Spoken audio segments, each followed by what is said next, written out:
Never really done on stage very much. Belladonna was done for about 4 weeks. We had a 4-week tour, and then we got the call from Fleetwood Mac, of whom I made the promise to, saying, we need you. So I had to say to Waddy, we have to wrap it up, and I have to go to Paris because they're making Mirage. So that's what we did. I went to Paris, and which could have been worse. It could have been like Siberia. It wasn't. It was Paris. But so anyway, when I went to Paris, I realized that I'd had a really successful record. So how was I going to actually deal with this? Because I, in my heart of hearts, knew that if I didn't have a second successful record, that they were going to say that Belladonna was a fluke. And I was not going to have that. So the second I got to the castle 40 miles outside of Paris, the Honky Chateau, and I walked into that castle to make Mirage. I was actually walking into that castle to write Wild Heart. So I raced in, hello, and straight up to my room, and I started writing it. And so Wild Heart was written really fast, and so I have my title song, and that's like half of it. So writing, finished Mirage, got my whatever, 3 songs, went out, did a tour, the whole time we're on the tour. I'm very busy, they never see me.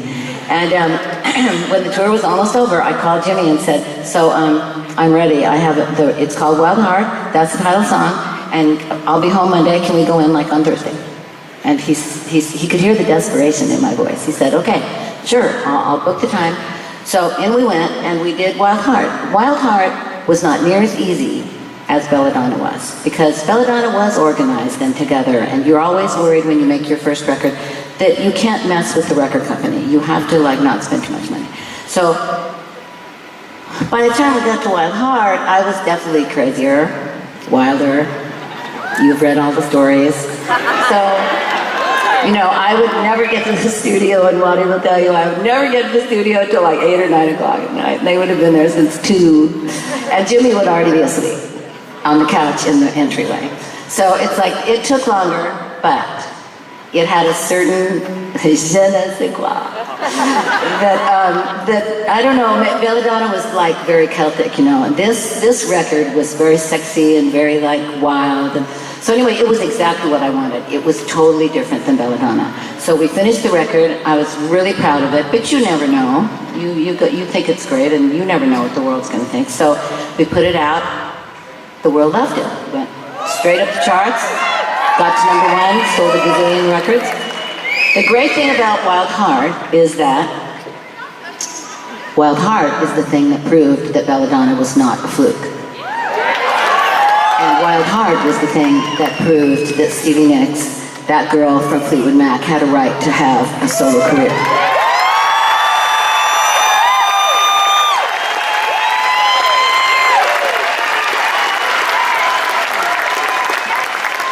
Truly, blissfully happy. I was happy. So then I got to have a solo career, and here I am in 2017 with a solo career. So the last part of the story is this cape. This cape is the Belladonna cape that was on the record. It was on the back and the front of the album, on the inside. I wore it on stage. It was on the cover of Rolling Stone. It's like, this cape has been around.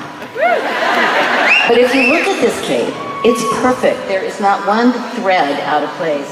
There's not one little burn hole, and there could have been because I did smoke for a while. Like this.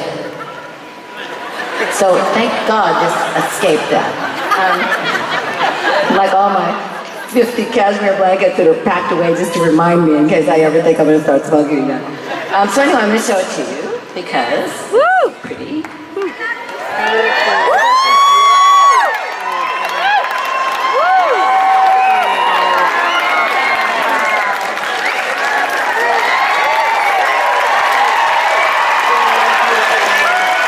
And the best thing is that my mom, Barbara, who passed away a few years ago, she was really poor, and when she was little, and so my dad did really well. So they actually were quite wealthy, and I was brought up in a quite wealthy household, except that my mother was very strict and didn't believe in wealthy, and didn't believe in spoiling me, and didn't spoil me.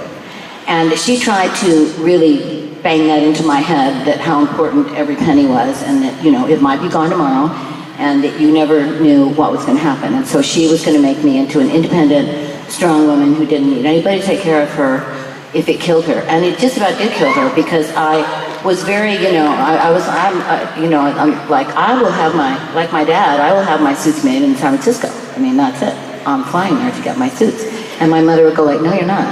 And also, you're not going to any of those really expensive department stores. So getting even anything expensive from my mom is impossible. So I never, when we joined Fleetwood Mac, I never told her about all this stuff and how much this, that's a nice outfit. And I would never say, well, that outfit cost $5,000, because my mom would have just fallen over dead. So this cape stands for a lot of things. She, at this point in her life, if she was still here and she was at this concert, she would walk out here and she'd say, well, I guess, Stevie, you picked a really good fabric. It's silk chiffon. That's never gonna fall apart. That was good. Number one, that was good. But number two, you were smart enough to know that you were making something that was very beautiful. And you have, let's see, how many times have you worn this? Like 50,000 times since it was made. So if you divide 50,000 times on stage into $3,000, that's a pretty good deal. My daughter did good. So thank you, Barbara. Thank you, Mom. And that's my belladonna stuff.